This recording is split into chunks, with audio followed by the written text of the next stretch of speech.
আসসালামু আলাইকুম রহমতুল্লাহ। মানে একজন সচেতন বাংলাদেশের নাগরিক হিসেবে অনেক বিষয়ই চোখ কান খোলা রাখতে হয়।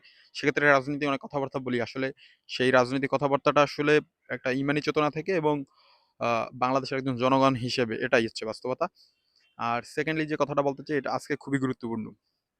সে কথাটা হচ্ছে আপনার জীবন কেন্দ্রিক। দেখেন, রাজনীতি করলেই যে ইসলাম প্র্যাকটিস করা যাবে না বা আমি একজন লিবারেল ঘরানার মানুষ হয়ে যাব বা এমন অমুক সমুক, এটা আসলে ভুল ধারণা ভাই।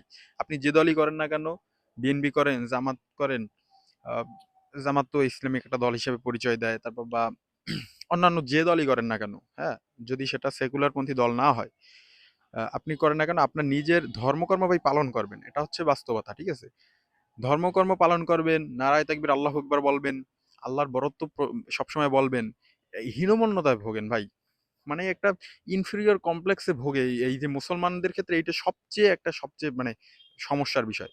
মানে নিজেকে মুসলিম দাবি করা বা নিজে একটু প্র্যাকটিসিং মুসলিম করা, মানে এইটাকে এতটা হীনমন্যতা ভোগে, এতটা নিজেকে ছোট মনে করে, এটা আসলে এত কষ্টকর লাগে আমার কাছে যে মুসলিম হিসেবে নিজেকে। আর দেখবেন এই হিন্দুদেরকে দেখবেন বা ইহুদিদেরকে দেখবেন বা আপনার এই যে খ্রিস্টানদেরকে দেখবেন, তারা কিন্তু একেবারে নিজেদেরকে সেইভাবে পরিচয় দিতে পারে।